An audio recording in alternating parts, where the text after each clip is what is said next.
Always wandered कि respiration क्या होती है। हम सबको ये लगता है कि रेस्पिरेशन क्या होती है, it is inhaling something and exhaling something, like inhaling in oxygen and then releasing carbon dioxide. कि जो ये सारा खेल है ना, हम ऑक्सीजन अंदर लेते हैं और कार्बन डाइऑक्साइड बाहर छोड़ते हैं, इसको हम रेस्पिरेशन बोलते हैं। और ये क्या प्रोसेस है, ये प्रोसेस से हमें ऑक्सीजन मिलती है और वो हमारे लिए बहुत बहुत जरूरी है फॉर द सर्वाइवल। लेकिन क्या हमने कभी वंडर किया है कि ऑक्सीजन की हमारी बॉडी को जरूरत क्या है? Why is this process needed? ठीक है, and you know one thing, we always confuse between two mechanisms, that is breathing as well as respiration. ठीक है, ब्रीदिंग और रेस्पिरेशन में हम हमेशा कंफ्यूज कर जाते हैं और हम समझते हैं कि ब्रीदिंग क्या है, रेस्पिरेशन है। तो ये क्यों होता है, ये रेस्पिरेशन क्या है, क्यों इंपॉर्टेंट है, क्या ऑक्सीजन का होता है हमारी बॉडी में, ये सब हम करेंगे today in today's video. So hey guys, welcome back to SPS Versity. I'm Misha with you all again, and I'm back with the next session of the YouTube series and of the chapter life processes. तो हम chapter life processes कर रहे थे जिसमें हमने digestion के बारे में पढ़ लिया था, हमने मोड्स ऑफ न्यूट्रिशन के बारे में पढ़ लिया था, right? And I hope you are liking those videos. तो डाइजेशन के बारे में हमने पढ़ लिया था कि complex food material smaller food materials में ब्रेक डाउन हो जाते हैं, carbohydrates into glucose, fats into fatty acids and proteins into amino acids.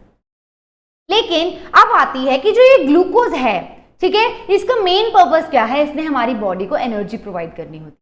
लेकिन ये ग्लूकोज डायरेक्टली एनर्जी प्रोवाइड करता कैसे? हम कह रहे हैं कि जो ग्लूकोज है उसको ब्लड एब्जॉर्ब करता है एंड डायरेक्टली जहां पे एनर्जी की जरूरत होती है वहां ले जाता है। इस तरीके से जो एनर्जी है वो डिफरेंट पार्ट्स तक पहुंच जाती है।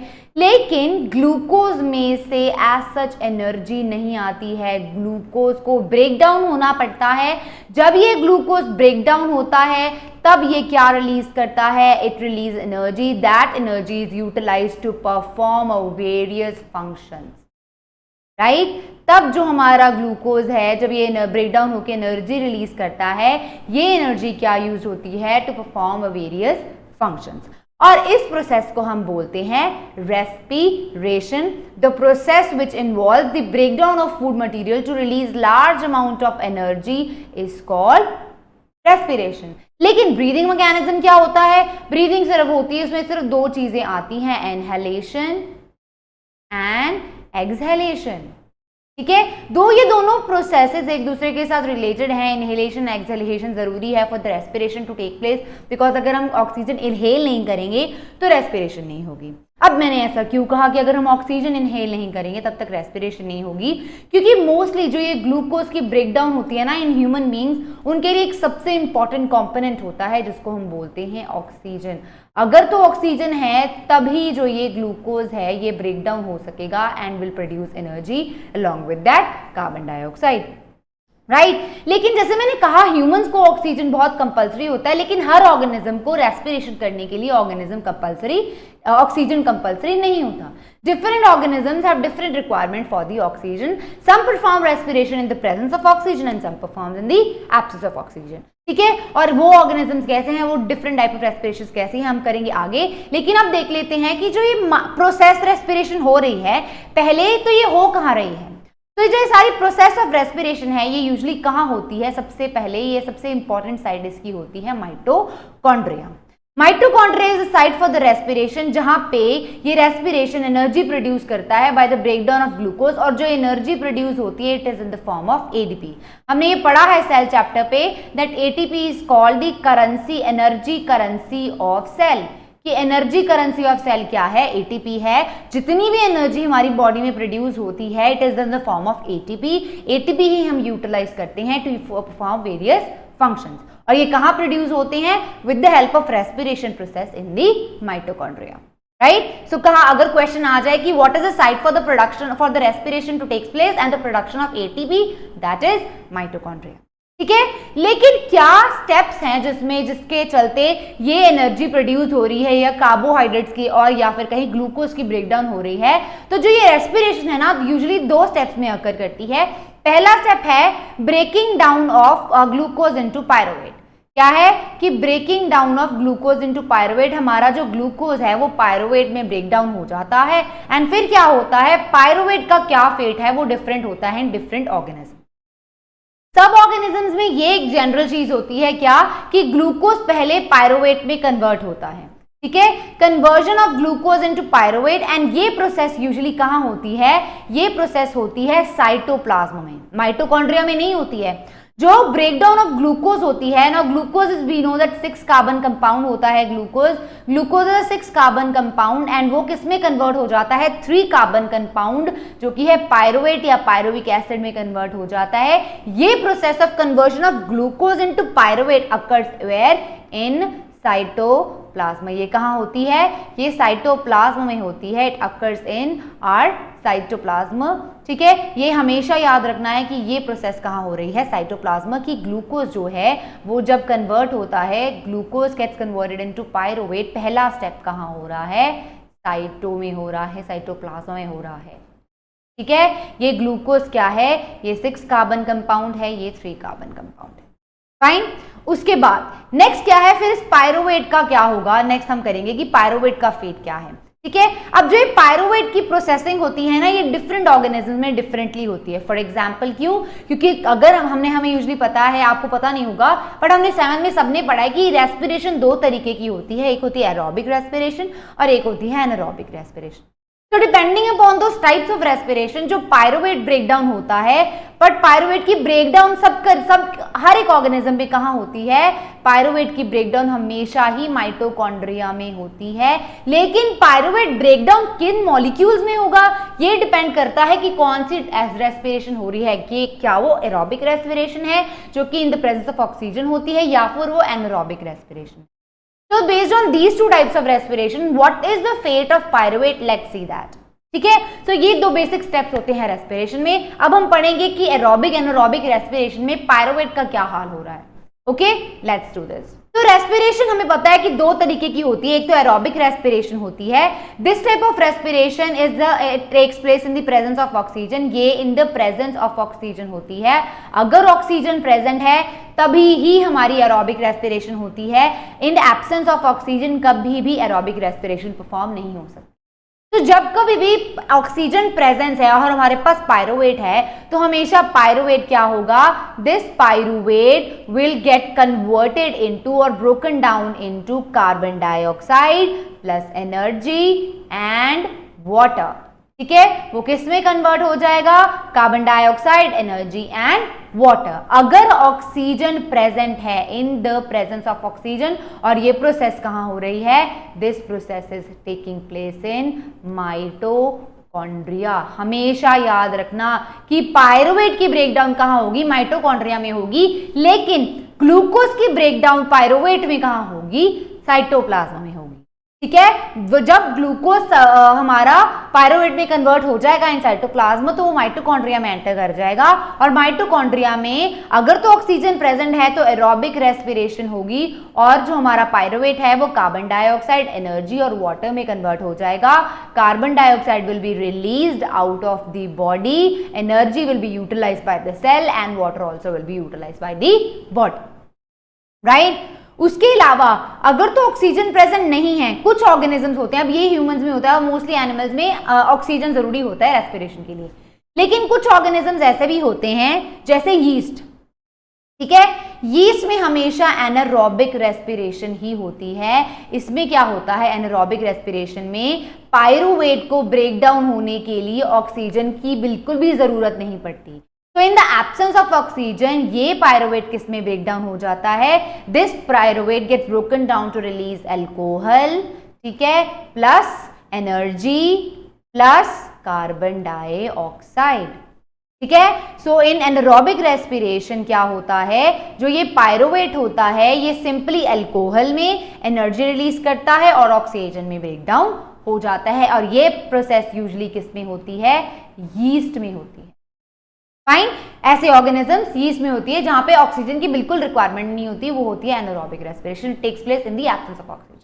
थर्ड प्रोसेस होती है हमारी जो कि है इन मसल सेल्स। हमारे जो मसल सेल्स होते हैं ना, अगर हम रिगरस एक्सरसाइज कर लेते हैं, हम बहुत ज्यादा एक्सरसाइज करते हैं, हम कहते हैं ना खलियां पड़ गई, लेग्स में या फिर मसल्स में दर्द होने लग जाते हैं। वो क्यों होता है? क्योंकि जब हम बहुत ज़्यादा एक्सरसाइज करते हैं अगेन हमारी बॉडी में ऑक्सीजन की कमी हो जाती है, बिकॉज ऑफ विच जो ये पायरुवेट होता है हमारी बॉडी में इसकी ब्रेकडाउन, या फिर स्पेसिफिकली कहीं तो मसल्स में इसकी ब्रेकडाउन कैसे होती है? In muscles it get broken down into lactic acid and energy. वो किस में कन्वर्ट हो जाता है? लैक्टिक एसिड में कन्वर्ट हो जाता है, जिसकी वजह से हमें हमारी लेग्स में या मसल्स में पेन होती है and also releases the energy which helps us to exercise. तो ये है एरोबिक एंड एनारोबिक रेस्पिरेशन, ठीक है, जो हमारी रेस्पिरेटरी सिस्टम में यूजुअली होती है, जो हमारी बॉडी को एनर्जी प्रोवाइड करती है। ठीक है, एक बार दोबारा से इस रेस्पिरेशन पे कंप्लीटली हम गौर करते हैं। तो अगर देखा जाए क्या हो रहा है, सबसे पहले साइटोप्लाज्म में जो 6 कार्बन मॉलिक्यूल है that is glucose is broken down into pyruvate that is a 3 carbon molecule with the release of energy. ठीक है, साइटोप्लाज्म में थोड़ी एनर्जी रिलीज हुई, फिर इस पायरुवेट का क्या हाल होगा? अब इस पायरुवेट क्या हाल होगा? इट्स फेट, इसकी किस्मत डिपेंड करती है एरोबिक रेस्पिरेशन पे कि ऑक्सीजन प्रेजेंट है या नहीं है, या एनारोबिक रेस्पिरेशन पे। ठीक है, सो ये यूजुअली होती है डिफरेंट ऑर्गेनिजम्स में, यूजुअली जो ह्यूमंस में होती है या मोस्ट ऑफ द एनिमल्स में होती है, तो वो माइटोकॉन्ड्रिया में होता है। क्या होता है? माइटोकॉन्ड्रिया में ऑक्सीजन की प्रेजेंस में ये पायरुवेट कार्बन डाइऑक्साइड, वाटर और एनर्जी में ब्रेक डाउन हो जाता है। Carbon dioxide is passed out of the body through lungs, through mouth, water is utilised by the body and energy is also utilised by the cell to perform various of the functions. On the other hand, अगर कुछ organisms ऐसे भी होते हैं जो कि in the absence of oxygen क्या करते हैं, इस पायरुवेट को किस में कन्वर्ट कर देते हैं? इथेनॉल में, या फिर अल्कोहल, जैसे हमने कहा था, carbon dioxide and also release energy. ठीक है, जैसे हम कुकिंग में हम क्या यूज करते हैं? यीस्ट यूज करते हैं। अगर हम पिज्जाज वगैरह बनाते हैं तो डो में हम यीस्ट ऐड करते हैं। यीस्ट क्यों ऐड करते हैं? एक तो वो कार्बन डाइऑक्साइड प्रोड्यूस करता है जो हमारे डो को फ्लफी बना देता है। ठीक है, it helps in making a dough fluffy. ठीक है, उसके अलावा इथेनॉल एंड एनर्जी प्रोड्यूस करता है which is also utilised by the yeast to produce energy. ये यीस्ट क्या करते हैं? In the absence of oxygen ही काम करते हैं, उनको ऑक्सीजन की जरूरत बिल्कुल भी नहीं होती है, and this process is known as anaerobic respiration. इसको एनारोबिक रेस्पिरेशन बोलते हैं। ऐसा ही फिनोमिना हमारे मसल्स में भी होता है। मसल्स में यूजुअली क्या होता है, क्योंकि जब हम स्ट्रेनरस बहुत ज़्यादा एक्सरसाइज परफॉर्म कर लेते हैं तब भी क्या हो जाती है? लैक ऑफ ऑक्सीजन हो जाता है हमारे मसल्स में, जिसकी वजह से ये पायरुवेट हमारे मसल्स में लैक्टिक एसिड में कन्वर्ट हो जाता है और रिलीज करता है लार्ज अमाउंट ऑफ एनर्जी। और ये lactic acid then it leads to muscle cramps. ये हमें क्या प्रोड्यूस कराता है? हमारी बॉडी में मसल क्रैम्प, जिसकी वजह से हमारी मसल्स पेन होती हैं। तो this is the entire mechanism of respiration. It is the pathway of glucose, और we can say the process of respiration. It is the process of respiration which is very very important. Fine, so अब हम क्या करते हैं? अब हमने ये respiration mechanism को पढ़ लिया, इसके साथ ही हम कुछ मल्टीपल चॉइस क्वेश्चंस को अब इसके साथ डिस्कस करते हैं। Right, okay, let's continue. First question है, अब मल्टीपल चॉइस क्वेश्चन को ना बड़े ध्यान से पढ़ना है, क्योंकि क्वेश्चन अगर कॉन्सेप्ट क्लियर होता है ना तो इजीली आंसर उसका मिल जाता है। जैसे पहला क्वेश्चन है, what products do we obtain during anaerobic respiration in plants? अगर याद करो एनारोबिक रेस्पिरेशन जब परफॉर्म कर रहे थे तो क्या प्रोडक्ट्स मिल रहे थे हमें? तो एनारोबिक रेस्पिरेशन, अब मसल्स को कंसिडर नहीं करना है क्योंकि मसल्स को ऑक्सीजन चाहिए होता है, लेकिन मसल्स में एनारोबिक रेस्पिरेशन कुछ कंडीशंस में होती है। वो कंडीशन कौन सी होती है? जब हम ज्यादा एक्सरसाइज कर लेते हैं। ठीक है, सो वो तो आउट ऑफ ऑप्शन है। तो दो तरीके की रेस्पिरेशन है, एरोबिक रेस्पिरेशन, एनारोबिक रेस्पिरेशन। सो एनारोबिक रेस्पिरेशन हमने यूजुअली पढ़ी थी कि यीस्ट में हो रही है और वो क्या प्रोड्यूस कर रही थी? पायरुवेट तो कन्वर्ट होगा एनारोबिक रेस्पिरेशन में, एक्चुअली पायरुवेट की कन्वर्जन होगी, सो ये नहीं है। It was producing carbon dioxide, ये तो हो रहा था एरोबिक रेस्पिरेशन में, ये हो रहा था मसल्स में, तो रह क्या गया? Ethanol, carbon dioxide plus energy. It is produce from pyruvate. Pyruvate जो हमारा है वो इनमें ब्रेक डाउन हो जाएगा इन the absence of oxygen. Sorry, इनको ऑक्सीजन की जरूरत बिल्कुल भी नहीं होती। राइट, उसके बाद क्वेश्चन देखो, उन्होंने कहा है break down of pyruvate into carbon dioxide, water and energy takes place in. अब ध्यान दो, कार्बन डाइऑक्साइड, वाटर और एनर्जी कहाँ, किस रेस्पिरेशन में प्रोड्यूस हो रही है? अब देखो एनारोबिक तो यहाँ पे पूछ लिया उन्होंने, एनारोबिक में हमारे पास प्रोड्यूस हो रहा था इथेनॉल, कार्बन डाइऑक्साइड और एनर्जी। तो एनारोबिक तो ये नहीं हो सकता, एनारोबिक वाला क्वेश्चन हमने काट दिया है, ठीक है। लेकिन अब इन्होंने क्वेश्चन तो पूछा है कि हो कहाँ रही है, कि जो हमारी ये कन्वर्जन होती है पायरुवेट टू कार्बन डाइऑक्साइड, ये कहाँ होती है, ये हमें ध्यान करो, ये होती थी न्यूक्लियस में नहीं, क्लोरोप्लास्ट में नहीं, साइटोप्लाज्म में नहीं। साइटोप्लाज्म में तो क्या हो रहा था, साइटोप्लाज्म में हमारा ग्लूकोज कन्वर्ट हो रहा था इनटू पायरुवेट, राइट। तो क्या रह गया, mitochondria is the right option, जहां पे क्या हो रहा है, पायरुवेट ब्रेक डाउन हो रहा है into carbon dioxide, water and energy, right.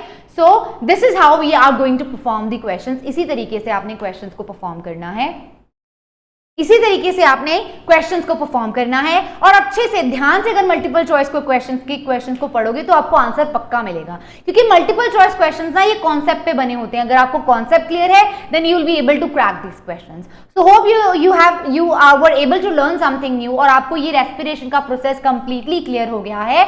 This was all about respiration process. लेकिन अब ह्यूमन रेस्पिरेटरी सिस्टम में ये प्रोसेस कैसे होती है ये मैं आपको बताऊंगी in the next video, for which you will have to be stay tuned on the channel. So please do like and share the video, and also please press the bell icon to get the notification of the next video, जो कि हम लेके आएंगे आपके लिए बहुत बहुत जल्द, जिसमें मैं आपको पढ़ाऊंगी रेस्पिरेटरी सिस्टम ऑफ ह्यूमन और ब्रीदिंग का मैकेनिज्म, कि ब्रीदिंग की प्रोसेस के टाइम बॉडी में क्या होती है। For that you will have to wait for the next video. Till then please do comment on the video, do you like the video, and ask questions if you have any, so that we can clear all your queries. Till then, till the next video, please be safe at home and enjoy. Bye.